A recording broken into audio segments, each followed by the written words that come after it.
اللہ کی قسم، ہم اللہ کی قسم اٹھا کر کہتے ہیں ہم تمہاری باتوں سے غافل تھے، ہم تمہاری باتوں سے بے خبر تھے، نہیں یقین آتا تو اللہ پھر گواہ ہے، اللہ کی قسم اٹھا کر کہتے ہیں۔ سمجھ آئیے بات؟ آگے دیکھو ہنالک تبلو کل نفس ما اسلفت وردوا الی اللہ مولاہم الحق، اس وقت معلوم کرے گا، اس وقت، وہ قیامت کا منظر ہی ہے، اس وقت معلوم کرے گا ہر نفس ما اسلفت، جو کچھ وہ آگے بھیج چکا ہے۔ پیچھے کون سی بات چل رہی ہے؟ انہی مشرکین کے بارے میں جو کہتے تھے انبیاء اولیاء ہمارے کیا ہیں؟ سفارشی، ہمیں نفع دینے والے، ہمیں نقصان پہنچانے والے ہیں۔ اب اس کا ربط میں جوڑنے لگا ہوں۔ ہاں، اس وقت معلوم کرے گا ہر نفس جو کچھ آگے بھیج چکا ہے، کہ جن کی دنیا کے اندر ہم عبادت کرتے تھے، آیا واقعتاً وہ نافع ہیں یا ضار ہیں؟ آیا واقعتاً ان کے ہاتھ میں نفع نقصان ہے کہ نہیں ہے؟ اس دن وہ معلوم کر لیں گے۔ ہاں، جن کی دنیا کے اندر اللہ کے علاوہ ہم عبادتیں کرتے تھے، یہ نفع دینے والے نہیں ہیں، یہ نقصان دینے والے نہیں ہیں، بلکہ حقیقی ذات و نفع نقصان کی مالک وہ اللہ تعالیٰ کی ہے۔ یہ معلوم کرے گا ہر نفس، ٹھیک ہے۔ ردوا الی اللہ مولاہم الحق، اور لوٹا دیے جائیں گے وہ طرف اللہ کے، مولاہم الحق، جو مولا ہے، جو دوست ہے ان کا سچا، ٹھیک ہے۔ اچھا، لوٹا دیے جائیں گے، اس میں مفسرین فرماتے طرف اللہ کے مطلب عذاب کی طرف لوٹا دیے جائیں گے۔ پھر اللہ کی طرف جب جائیں گے، اللہ کس کی طرف پھینک دے گا اس کو؟ جہنم کی طرف، عذاب کی۔ مولاہم الحق، جو مولا ہے ان کا سچا، جو کارساز ہے، دوست ہے ان کا سچا۔ وَضَلَّ عَنْهُمْ مَا كَانُوا يَفْتَرُونَ، اور گم ہو جائیں گی ان سے وہ ہستیاں جو تھے وہ جھوٹ موٹ بناتے، جھوٹ گھڑتے تھے نا دنیا کے اندر کہ یہ ہستیاں ہمیں نفع دیں گی، ہمیں یہ ہستیاں نقصان دیں گی، یہ سارے کے جل، یہ کھوٹی قسمتیں کھڑی کرنے والی، یہ سب کچھ کر سکتے ہیں، ٹھیک ہے۔ اللہ نے ساری کائنات کی باغ ڈور ان کے ہاتھ میں دے رکھی ہے۔ اللہ فرماتے وہ ساری ہستیاں، جو ساری امیدیں ان کی پانی پھر جائیں گے، وہ ساری ہستیاں ان سے گم ہو جائیں گی، ٹھیک ہے۔ آگے دیکھیں جی، قُلْ مَن يَرْزُقُكُم مِّنَ السَّمَاءِ وَالْأَرْضِ أَمَّن يَمْلِكُ السَّمْعَ وَالْأَبْصَارَ۔ سبحان اللہ، یہ دلیل عقلی، پانچویں دلیل عقلی آئی ہے یہ توحید کے اوپر، اور یہ دلیل بھی ایسی ہے علی سبیل الاعتراف، اس دلیل کو کہتے ہیں، کہ ایسی دلیل کہ جس کو مشرکین مکہ خود بھی مانتے تھے۔ اللہ نے وہ چیزیں بیان کر کے اللہ تعالیٰ نے پھر ان کو پوچھا، ظالموں، جب یہ ساری چیزیں تم مانتے ہو، پھر بھی تم میری ہی صرف کیوں عبادت نہیں کرتے؟ صرف مجھ ہی کو معبود کیوں نہیں مانتے؟ میرے آگے ہی صرف سجدے، مجھ کو صرف مختار کل حاجت روا عالم الغیب مشکل کشا، صرف مجھ کو کیوں نہیں مانتے جب یہ ساری چیزیں تم تسلیم کرتے ہو؟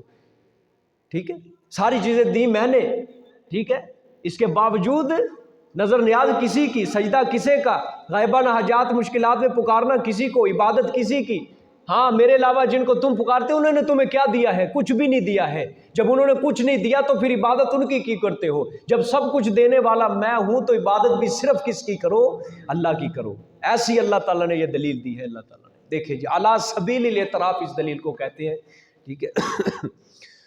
کل میرے پیغمبر، یہ یہاں پہ فرمانا یہ ترجمہ نہیں ہوگا، پوچھ، کیا ترجمہ ہے؟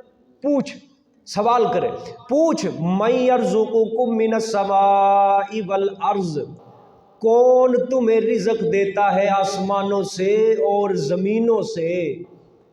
کس سے پوچھو؟ مشرکین سے، مکہ، مشرک مکہ سے پوچھے، مکی صورت ہے نا، ان مشرکین مکہ سے پوچھ تمہیں زمین و آسمان سے رزق کون دیتا ہے؟ اللہ اکبر، یعنی تمہارا رازق کون ہے؟ ٹھیک ہے، آسمان سے روزی دینے کا مطلب کیا ہے؟ سورج کی تپش کے ذریعے، کرنوں کے ذریعے فصلوں کا پک جانا، آسمان سے بارش اتارنا، ٹھنڈی ہواؤں کا چلانا، بادلوں کا ہانک کر لے کے آنا، یہ سارا اس طرح آسمان سے اللہ روزی کا انتظام کرتے ہیں، ٹھیک ہے۔ آگے، والارض، اور زمین سے مراد کسان ایک بیج بو کے آیا زمین کے اندر، ٹھیک ہے، پھر وہ بیج 3-4 دن کے بعد سخت زمین کا سینہ چیر کر باہر آیا کومپل کی شکل میں، پھر وہ کومپل تھوڑی سی بڑی ہوئی، اس نے تنا مضبوطی پکڑنی شروع کی، وہ بڑی ہوتے ہوتے ہوتے ایک دانہ 700 دانوں کے اندر اللہ نے تبدیل کر دیا اس دانے، ٹھیک ہے۔ اگر پھل اگایا ہے، ٹھیک ہے، آسمان سے روزی دینے کا مطلب یہ بھی ہے کہ سورج کی جو کرن ہوتی ہے نا، یہ فصل کو پکا دیتی ہے، پھل ہو غلہ ہو اس کو پکا دیتی ہے۔ اور چاند کی روشنی کا کیا کوئی کمال نہیں ہے؟ چاند کی روشنی پھلوں کے اندر مٹھاس پیدا کرتی ہے، سمجھ آئی ہے؟ یہ مطلب ہے یہ آسمان سے روزی دینے کا، ٹھیک ہے۔ اللہ فرما رہے میرے پیغمبر پوچھ ان سے کہ آسمان اور زمین سے تمہیں کون روزیاں دیتے، تمہارا رازی کون ہے؟ ایک چیز یہ گنتے جانا، یہ ایک چیز اللہ پر بیان فرما تسلیم کروانے کو۔ دوسری چیز امن یملک السمع والابصار، اور کون تمہارے کانوں اور آنکھوں کا مالک ہے؟ ٹھیک، کون مالک ہے؟ السمع کانوں کا، سننے کا، والابصار دیکھنے کا، آنکھوں کا، کون مالک ہے؟ میرے پیغمبر پوچھ ان سے۔ دوسری چیز ہے یہ، ٹھیک ہے۔ آگے یعنی تمہارا مالک کون ہے، رازق کون ہے؟ دو چیزیں، وَمَن يُخْرِجُ الْحَيَّ مِنَ الْمَيِّتِ، اور کون نکالتا ہے زندہ کو مردے سے؟ کون نکالتا ہے زندہ کو مردے سے؟ تیسری چیز ہے یہ۔ چوتھی چیز وَيُخْرِجُ الْمَيِّتَ مِنَ الْحَيِّ، اور کون نکالتا ہے مردہ کو زندے سے؟ کتنی چیزیں ہوگی جی؟ 5 چیزیں ہوگی ہے جی۔ مَن يَرْزُقُكُم مِّنَ السَّمَاءِ وَالْأَرْضِ 1، أَمَّن يَمْلِكُ السَّمْعَ وَالْأَبْصَارَ 2، وَمَن يُخْرِجُ الْحَيَّ مِنَ الْمَيِّتِ 3، وَيُخْرِجُ الْمَيِّتَ مِنَ الْحَيِّ، یہ 5 ہے، یہ الگ جملہ ہے یہ، ٹھیک ہے، کیونکہ واو درمیان میں ہے۔ یہ حیّ من المیت نکالتا ہے وہ زندہ کو مردے سے، نکالتا ہے زندہ کو مردے سے۔ ہم پہلے دنیا میں نہیں تھے، مردہ تھے، اللہ نے پیدا کیا ہمیں نطفے کے ذریعے، انسان بنا، یہ کیا ہو گیا؟ مردے سے زندہ ہو گیا، ٹھیک ہے۔ پھر ہمیں موت آئے گی، یہ زندہ سے پھر اللہ نے کیا بنا دیا؟ مردہ بنا دیا۔ یا مفسرین اس کی بڑی زبردست ایک مثال دیتے ہیں، مرغی کیا ہے؟ زندہ ہے، اس سے انڈا نکلتا ہے مردہ، ٹھیک ہے، پھر اسی مردے انڈے سے زندہ نکال دیتا ہے، ٹھیک ہے، سمجھ آئیے کہ نہیں؟ وہ ہے یخرج الحی من المیت و یخرج المیت من الحی۔ ایک اور ہمارے حضرت اس کا مطلب دیتے ہیں، حی سے مراد ہے مومن، حی سے مراد مومن، میت سے مراد ہے کافر مشرک، ٹھیک، یعنی مومن سے کافر اور کافر سے مشرک کون نکالتا ہے؟ حضرت ابراہیم علیہ السلام، حضرت نوح علیہ السلام باپ ہے اور بیٹا مشرک ہے، باپ مومن ہے، حی ہے، اور بیٹا مشرک ہے، میت ہے، مردہ ہے، ٹھیک ہے۔ حضرت ابراہیم علیہ السلام کا باپ مشرک ہے، ٹھیک ہے، باپ ہے، مشرک ہے، کیا ہے؟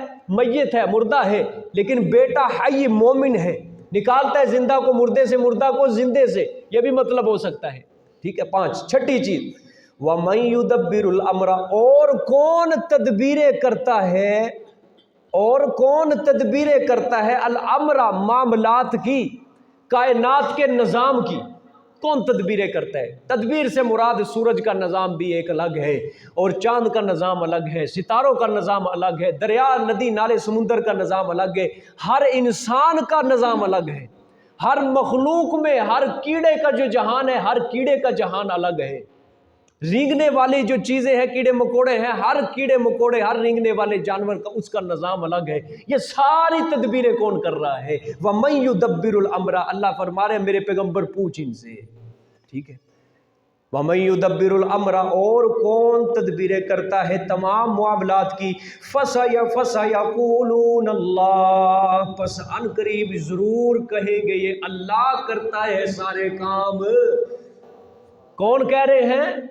مشرکین مکہ کہہ رہے ہیں۔ دیکھو یہ پتہ نہیں اللہ تعالیٰ نے یہ ان کی توحید بیان کی ہے کہ وہ بھی اتنی توحید کے قائل تھے، ٹھیک ہے، کہ مشرکین مکہ خالق رازق، یہاں پہ صفت خالقیت کا تو ذکر نہیں ہے، وہ انشاءاللہ آگے آئے گا کہ اللہ تعالیٰ فرمائیں گے اپنے پیغمبر سے، وَلَا إِن سَأَلْتَهُم مَّنْ خَلَقَ السَّمَاوَاتِ وَالْأَرْضَ وَسَخَّرَ الشَّمْسَ وَالْقَمَرَ لَيَقُولُنَّ اللَّهُ، میرے پیغمبر پوچھ ان سے زمین و آسمان کو کس نے پیدا کیا، سورج چاند کا نظام کون چلا رہا ہے؟ البتہ یہ ضرور بھی ضرور کہیں گے کہ اللہ کر رہا ہے سب کچھ، خالق اللہ، سورج چاند کا نظام چلانے والا اللہ، وَسَخَّرَ الشَّمْسَ وَالْقَمَرَ۔ اور یہاں پہ دیکھو 5 چیزیں آئی ہیں۔ رازق کون ہے؟ مَن يَرْزُقُكُم مِّنَ السَّمَاءِ وَالْأَرْضِ، مشرکین اپنا رازق کس کو مانتے ہیں؟ اللہ کو مانتے ہیں، اور یہاں دیکھو مجھے جو کچھ دے رکھا ہے میرے داتا صاحب کا نظر کرم ہے، مجھے جو کچھ دے رکھا ہے مجھے داتا صاحب کے دربار سے ملتا ہے۔ یہاں یہ کہتے ہیں بتاؤ مشرک 1400 سال پہلے مکے کا مشرک وہ گندا تھا، یا 14 صدیوں بعد یہ جو پیدا ہوا یہ گندا ہے؟ وہ زمین کے اوپر زیادہ بوجھ تھا یا یہ اللہ کی زمین کے اوپر زیادہ بوجھ بنا ہوا ہے آج؟ سمجھ آئی ہے؟ اللہ معاف فرمائے، وہ مشرک تو کہتا تھا کہ میرا رازق کون ہے؟ اللہ، اور یہ مشرک کیا کہتا ہے کہ میرا رازق کون ہے؟ او داتا صاحب جو قبر کے اندر جو 2 گز زمین کے نیچے وہ پڑا ہوا ہے۔ اللہ معاف فرمائے، یہ فرق ہے، یہ فرق، ٹھیک ہے؟ اور یہاں تو کہا جاتا ہے نا، تیرا کھاواں میں تیرے گیت گاواں یا رسول اللہ، تیرا کھاواں میں تیرے ہی گیت تے گاواں یا رسول اللہ، سمجھی؟ یہ بھی کہاوت چلتی ہے، جدہ کھائیے اودے ہی گائیے، کہتے ہیں نا، سچی بات ہے نا۔ ہم کس کا کھاتے ہیں؟ سچی بتاؤ نا، سچی کس کا کھاتے ہیں؟ نبی بھی کس کا کھاتے رہے؟ اللہ کا کھاتے رہے۔ نبیوں کا بھی رازق وہی ہے جو ہمارا رازق ہے، ہمارا رازق بھی وہی ہے جو نبیوں کا رازق ہے۔ اللہ تو خود کہتے ہیں اللہ یبسط الرزق لمن یشاء ویقدر له، اللہ ہی جس کے لیے چاہتا ہے رزق کو کشادہ کرتا ہے اور رزق کو تنگ کر دیتا ہے۔ اللہ ہی، یہ کنجیاں، یہ چابیاں، یہ خزانے رزق کے یہ صرف اللہ کے پاس ہے۔ قل لا اقول لکم عندی خزائن اللہ، میرے پیغمبر اعلان کر دو، ان ساروں کو بتا دو کہ میں تم سے یہ نہیں کہتا میرے پاس اللہ کے خزانے ہیں، میرے پاس نہیں ہے اللہ کے خزانے۔ میرے پیغمبر آپ خود اعلان فرمائیں، سورۃ نام کے اندر اللہ نے واضح اعلان فرمایا ہے، ٹھیک ہے؟ اور میری اتنی اوقات نہ تھی کہ مجھے رسول نے بہت زیادہ دے دیا، ٹھیک ہے؟ میری اتنی اوقات نہ تھی، مجھے سرکار نے بہت نواز دیا، ٹھیک ہے؟ اللہ معاف فرمائے۔ ایسے ایسے جملے کہے جاتے ہیں، دل ملا آنکھیں ملی ایمان ملا، دل ملا آنکھیں ملی ایمان ملا، ٹھیک ہے؟ جو کچھ ملا تم سے ملا احمد رضا، ٹھیک ہے؟ جو کچھ ملا تم سے ملا احمد رضا، دل ملا آنکھیں ملی ایمان بھی ملا، ٹھیک ہے؟ آگے دیکھو اللہ کیا فرما رہے، اَمَّن یَمْلِکُ السَّمْعَ وَالْأَبْصَارَ، تمہاری کانوں آنکھوں کا مالک کون ہے؟ وہ مشرکین کہتے تھے ہماری کانوں آنکھوں، ہماری سنوائی کا، ہمارے دیکھنے کا مالک بھی اللہ ہے، ٹھیک ہے؟ یہ موازنہ آپ خود ہی کرتے جائیں، یہ آیت ذہن کے اندر رکھنا کہ یار مشرکین مکہ اتنے توحیدی تھے وہ کہ وہ سارے کے سارے کہہ رہے کہ ہمارا رازق اللہ ہے، ہمارا مالک اللہ ہے، ہماری کانوں آنکھوں کا مالک اللہ ہے، سب کچھ اللہ۔ اور یہ دیکھو یہ بدبخت کیا کہہ رہے ہیں، ہمیں تو ہر وقت ہم رات کو بستر کے اندر بھی لیٹے ہمارے پیر کو پتہ ہوتا ہے ہم کیا کارگزاری کر رہے ہیں، اور لوگ کہتے ہیں بڑے آرام سے یہ جملے زبانوں سے نکالتے ہیں، بڑے آرام سے نکلے، جیسے سب کچھ اللہ ہے ہی، جیسے زمین کے اوپر چل پھر رہا ہے، سارے اللہ والے معاملات انہوں نے ان کو دے دیے، ٹھیک ہے؟ یہ صرف قرآن پاک سے دوری ہے، خدا کی قسم قرآن سے دوری ہے۔ اللہ نے پھر مشرک کیوں کہا ہے ان کو؟ اب یہی سوال آپ کے ذہنوں میں آئے گا، جب اتنی باتوں کے اندر وہ مانتے تھے اللہ کو، اللہ کو نے مشرک کیوں کہا ہے ان کو؟ کیوں کہا ہے مشرک ان کو؟ اب یہی سوال آپ کے سب کے ذہنوں کے اندر آئے گا کہ یار جب وہ ہر چیز مان رہے ہیں، رازق اللہ ہے، مالک اللہ ہے، وہ زندہ کو مردہ سے، مردہ کو زندہ سے نکالنے والا، محیی ممیت جس کو کہتے ہیں، محیی زندہ کرنے والا، ممیت مارنے والا، محیی ممیت اور مدبر تدبیریں کرنے والا، وہ سب کچھ اللہ کو مانتے، پھر اللہ نے مشرک کیوں کہہ دیا ان کو؟ جب وہ یہ بھی کہتے ہیں ہمارا خالق اللہ ہے، جب وہ یہ بھی کہتے ہیں کہ سورج چاند کا نظام چلانے والا اللہ ہے، تو پھر مشرک کیوں بن گئے وہ؟ اگر آپ تھوڑا سا ذہن دوڑائیں، اللہ نے ان کا شرک پچھلے سبق کے اندر بیان کر دیا کہ یہ ظالم کہتے کیا تھے، جن کی ہم عبادتیں کرتے ہیں یہ اللہ کے ہاں کیا ہے؟ سفارشی ہے، کر تو سب کچھ اللہ ہی راہ ہے، لیکن یہ ہے نا جو یہ ہمارے کام کرواتے ہیں اللہ تعالیٰ سے، ہماری ان کے آگے، ان کی اللہ کے آگے۔ اور یہی مسئلہ سب سے بڑا آج ادھر پڑا ہوا ہے، آج بھی لوگ یہی کہتے ہیں کہ ہم گناہ گار، ہم سیاہ کار ہیں، اللہ ہماری نہیں سنتا، ان کی نہیں موڑتا، اس لیے ہماری ان کے آگے، ان کی اللہ کے یہ ہماری دعائیں قبول کرواتے ہیں اللہ تعالیٰ سے۔ یہی تو ہے شرک، اور کیا ہے شرک؟ سورۃ زمر کے شروع کے اندر اللہ نے فرمایا ہے ما نعبدهم الا لیقربونا للہ زلفیٰ، جن کی ہم عبادتیں کرتے ہیں یہ ہمیں اللہ کے قریب کر دیتے ہیں۔ ہم گناہ گار ہیں، یہ مشرکین کا عقیدہ اللہ نے بیان کیا، یہ ہے ان کا شرک اصل یہ تھا، اللہ یہ چیز چھڑوانا چاہتے تھے۔ اور ظالموں وہ مشکل کشا نہیں، وہ حاجت روا نہیں، حاجت روا صرف میں ہوں تمہارا، یہ کام صرف میرے ذمہ لگاؤ بس، میں مختار کل ہوں، میں صرف عالم الغیب ہوں، میں ہوں ساری چیزوں کے اختیار، سارے چیزوں کے حکومت اقتدار سب کچھ میرے پاس ہے، اور کسی کے پاس کچھ نہیں رکھا، سب فقیر ہیں، میں داتا ہوں، سارے منگتے ہیں، میں دینے والا ہوں، یہ اللہ فرمانا چاہتے ہیں۔ یا ایھا الناس انتم الفقراء، یہ اللہ نے برملا اعلان کیا قرآن پاک میں، اوے ساری کائنات کے لوگوں تم سب کے سب فقیر ہو، انتم الفقراء، فقراء فقیر کی جمع ہوتی ہے، واللہ هو الغنی، اور صرف غنی جو ہے وہ اللہ ہے، بس تم سارے فقیر ہو میرے دروازے کے، تم سارے کے سارے منگتے سوالی گدا ہو تم میرے دروازے کے، میں ہوں دینے والا تم سب کو، میری رحمتیں تمہارے اوپر برستی ہیں۔ اور یہاں سے کیا پڑھایا جا رہا ہے کہ نہیں جی جو کچھ دے رکھا ہے ہمارے مضرت صاحب کے پاس رکھا ہے، مجھے تو اولاد فلانے بابا جی نے دی ہے، مجھے تو بیٹا فلانے بابا جی نے دیا ہے، میں نے فلانے کی نظر نیاز دی ہے، مجھے وہاں سے یہ میری کھوٹی قسمت کھری ہوگی، میرے کاروبار میں اضافہ، میں تو 2-3 درباروں کے اندر پھرا ہوں، میرا کام نہیں چلا، لیکن جب میں گیا نا اسلام آباد امام بری، وہاں میرا کام چل پڑا۔ سمجھ ہی ہے، اللہ معاف فرمائے، یہ ایسے قسم کے لوگ ہیں۔ اور یہ دیکھ لو مشرکین کا عقیدہ، یہ آپ قرآن ہے، خدا کی قسم اللہ تعالیٰ نے قرآن پاک کو شروع کرتے پہلے ہی اس کتاب کے ماتھے کا جمر، اس کا اللہ نے بورڈ لگا دیا، ذالک الکتاب لا ریب فیہ۔ انسان کی بات میں شک ہے، اللہ کی بات میں، اللہ کی کتاب میں کوئی شک نہیں ہے، اللہ نے بورڈ لگایا ہے، بورڈ ٹھیک ہے، اس کتاب کے اندر کوئی شک نہیں۔ اور یہ جو آیت پڑھ رہے ہیں آپ کے، یہ سچی سچی آیت، یہ اس آیت کے اندر بھی کوئی شک نہیں ہے۔ آخر میں دیکھیں وَمَن يُدَبِّرُ الْأَمْرَ، کائنات کی تدبیریں کون کرتا ہے، اس کے اندر ساری چیزیں آ جاتے ہیں، سارے معاملات وہ سب کچھ اللہ کر رہا ہے، ساری کائنات کا نظام چلا ہی اللہ رہا ہے، کوئی نہیں چلا رہا، سمجھ آئی؟ وَمَن يُدَبِّرُ الْأَمْرَ۔ اور یہاں پہ مشرکین کہتے تھے سارے کاموں کی تدبیر کرنے والا اللہ ہے، یہاں پہ کہا جاتا ہے ذی تصرف بھی ہے، ٹھیک ہے، کھوٹی قسمتیں کھڑی کرنے والا ذی تصرف، ٹھیک ہے، معزو بھی ہے، مختار بھی ہے، سارے اختیار، کار عالم کا مدبر بھی ہے، عبد القادر، ٹھیک ہے، سارے جہان کا مدبر کون ہے؟ عبد القادر ہے۔ اور یہ مشرکین کیا کہتے تھے، مدبر صرف کون ہے؟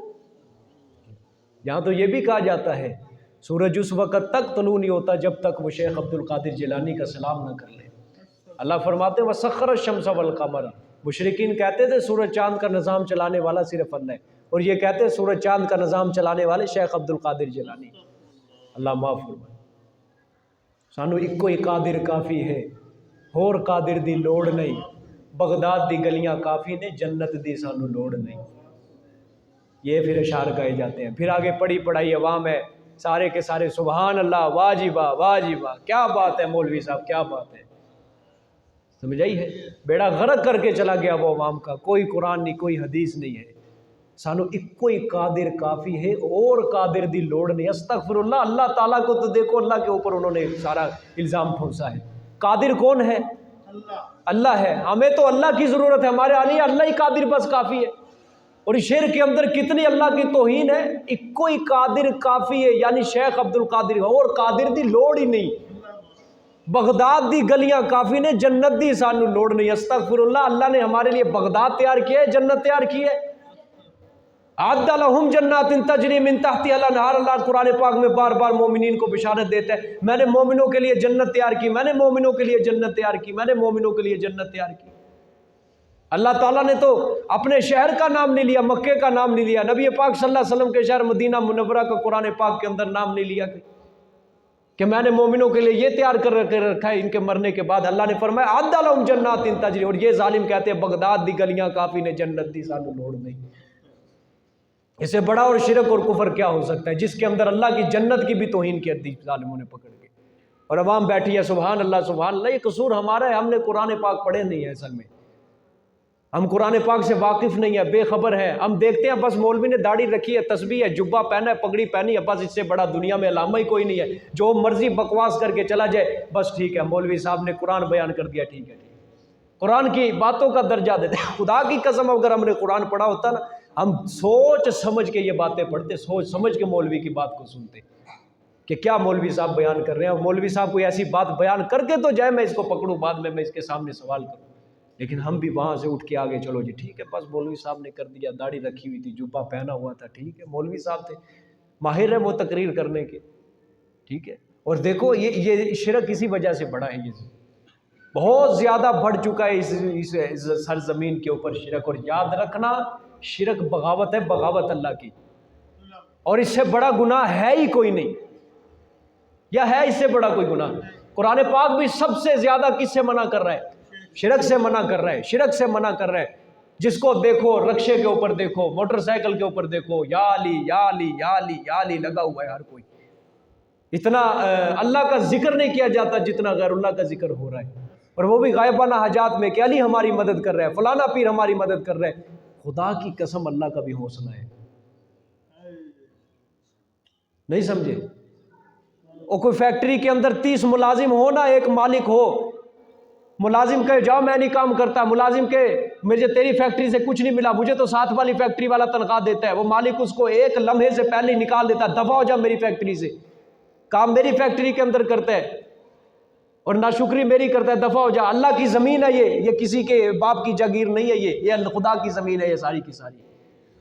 اللہ نے اپنی مخلوق کو بسایا اپنی عبادت کے لیے، لیکن اللہ کی زمین کے اوپر ہی اگر یہ شرکیہ جملے بیان کیے جائیں، ہماری مدد علی کرتا ہے، ہمیں جو کچھ دے رکھا ہے، مجھے پیر صاحب نے دے رکھا ہے، ہمیں رسول کے سوا ہمیں کچھ چاہیے نہیں۔ کوئی کہہ رہا ہے کہ اللہ اور رسول ایک ہے، اور الگ الگ ہے ہی نہیں یہ ہستیاں، بلکہ ایک ہی خدا ہے، سمجھ آئی ہے؟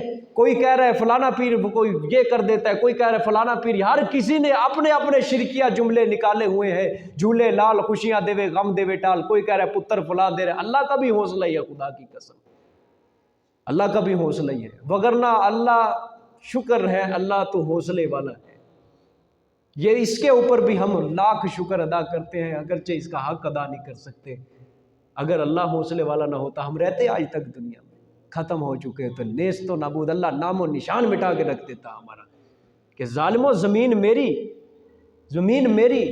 تیرے 24 گھنٹوں میں جو سانس چل رہے ہیں دینے والا میں، تیری آنکھوں کو بینائی دینے والا میں، تو جن کانوں سے سن رہا ہے میں دینے والا شنوائی، تو جس دل و دماغ سے سوچ رہا ہے سب کچھ اس کو صلاحیت دینے والا میں، تو جس پاؤں سے چل پھر رہا ہے سب کچھ دینے والا، ان کو طاقت میں، لیکن مجھے چھوڑ کے پھر بھی کہہ رہا ہے مجھے جو کچھ دے رکھا ہے داتا صاحب نے دے رکھا ہے۔ استغفر اللہ، اللہ کا ہی حوصلہ ہے۔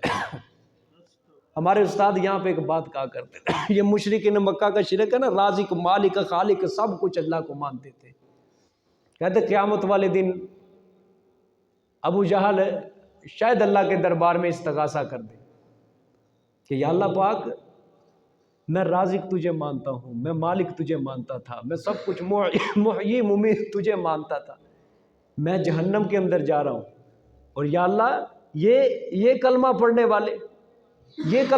والے یہ میرے ساتھ یہ بھی میرے ساتھ بھیج ان کو جہنم کے اندر، یا اللہ یہ تو تجھے چھوڑ کر، یا اللہ پاک تجھے چھوڑ کر، یہ تو رازق بھی تجھے نہیں مانتے تھے، یہ تو مالک بھی تجھے نہیں مانتے تھے، یہ تو محیی ممیت بھی تجھے نہیں مانتے تھے۔ اور یہاں پہ روایتیں نہیں سنائی جاتی شیخ عبد القادر جیلانی کی مرضی ہو تو روح قبض ہوتی ہے، اگر اس کی مرضی نہ ہو تو روح نہیں قبض کرتا اللہ تعالیٰ۔ جو بندہ صبح کو آ کے شیخ عبد القادر جیلانی رحمۃ اللہ علیہ کا آ کے سلام کرتا تو اس دن روح نہیں قبض کرتے تھے۔ اور پھر روایت سنائی جاتی ہے ایک دن کسی عورت کا بچے کی روح قبض کر لی، اور وہ عورت آئی شیخ صاحب کے پاس روتی ہوئی، میرے بچے کی روح قبض کر لی گئی۔ شیخ صاحب گئے اسرائیل کے پاس، ایسے پرواز کرتے، اور حضرت اسرائیل علیہ السلام بھی رستے میں تھیلے کے اندر روح بند کر کے لے کے جا رہے، تھیلا دیکھو تھیلا، اور کوئی چیز نہیں ملی، اسرائیل علیہ السلام تھیلے کے اندر بچے کی روح بند کر کے لے۔ حضرت نے فرمایا تو روح قبض کر کے لے گئے؟ کہا اللہ کا حکم ہے۔ کہا میں جو تجھے کہہ رہا ہوں چل واپس کر کے آ رہا ہوں، میں جو تجھے کہہ رہا ہوں۔ آگے اسرائیل نے کہا بھی اللہ کا حکم ہے، آگے کہہ رہا میں جو تجھے کہہ رہا ہوں کہ میرا حکم ہے چل واپس کر۔ وہ عورت رو رہی ہے، حضرت اسرائیل گئے اللہ کے پاس، روح واپس دے دی شیخ صاحب کے پاس، اللہ کے پاس خالی ہاتھ گئے، کہا یا اللہ او جو تیرا جڑا تو لاڈلا پالے نا زمین تے اس کو کام کرن ہی نہیں دیتا مینوں تھلے۔ اللہ نے حضرت اسرائیل سے کہا چپ کر جا، شکر کر اج دی روح منگی ہے، یہ اسے کہہ دیتا کہ او شروع سے لے کر آخر تک کی ساری روحوں واپس لوٹاؤ، پھر ہم کیا کر سکتے ہیں؟ ہم کیا کر سکتے ہیں؟ وہاں حضرت اسرائیل کا مکالمہ ہوا اللہ سے، شکر کر آج کی ایک بچے کی روح مانگی ہے، اگر اس نے کہہ دیا نا کہ ساری روحوں کو واپس لوٹاؤ، ہم کچھ نہیں کر سکتے، کچھ نہیں کر سکتے۔ یہ اللہ کا ہی حوصلہ ہے۔ ایسی جھوٹے قصے کہانیاں سنا کے عوام کو، مجھے یہ سمجھ اتنے دماغ پھر گئے، کاروبار کے اندر بڑے حساب چلتے ہیں عوام کے، دین کے اندر اتنا بھی دماغ نہیں چلتا کسی کا کہ اتنا جھوٹا قصہ کہانی جس کے اندر اللہ کی توہین کر کے چلا گیا۔ کروڑ روپے کا سارے حساب کر لیتے ہیں، میرا فلانا روپیہ اس کے پاس ہے، فلانا روپیہ اس کے پاس ہے، فلانا روپیہ اگلے مہینے میں نے وہاں جانا ہے، اگلے مہینے یہ کام نہیں کر سکتے۔ دین کے اندر اتنا جھوٹا اللہ کی توہین کر گیا وہ نہیں مولوی صاحب کو کسی نے پکڑا، مولوی صاحب بتا کوئی دلیل دے، کوئی حدیث ہے، کوئی قرآن ہے، کس کتاب کے اندر لکھا ہے یہ کہ بتا تو صحیح قرآن کے، چلو کسی واقعے کے ساتھ اس کو جوڑ کے دکھا دو، ہمیں کوئی دلیل ہی مل جائے، اگر دلیل نہیں تیرے پاس کوئی جوڑ کے ہی دکھا دو، کوئی قرآن کی آیت اس کے اوپر پیش کر دو اپنی دلیل کے۔ تو کوئی نہیں ہے، کوئی بولنے والا نہیں ہے۔ اللہ تعالیٰ بھی دیکھ رہا ہے سارے کا سارا۔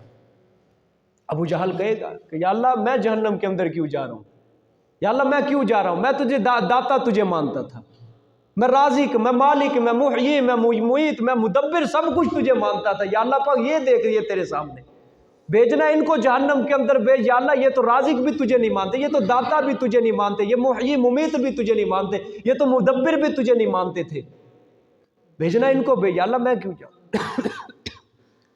اور اسی لیے ہم کہتے ہیں خدا کے لیے یہ قبر پرست جو ہے کم از کم اتنے موحد تو بن جاؤ جتنا ابو جہل موحد تھا۔ نہیں سمجھے؟ کم از کم اتنے موحد تو بن جاؤ جتنا ابو جہل موحد تھا۔ وہ کہتا تھا میرا رازق، میرا داتا، میرا محیی ممیت، میرا مدبر سب کچھ اللہ ہے۔ بدبختو تمہاری پاس ابو جہل جتنی بھی توحید نہیں رہی ہے، ابو جہل جتنی بھی تمہارے پاس، تم مکے کے مشرکوں سے بھی گر چکے ہو، تمہیں کوئی پتہ نہیں ہے کیا ہو رہا ہے کیا نہیں ہو رہا، بس تمہارا ایک ہی لڑی لگی ہوئی ہے، بس جو کچھ دے رکھا ہے سرکار جو کچھ کرنے کے کر رہے ہیں۔ ابو جہل کو ابو الحکم کہا جاتا تھا،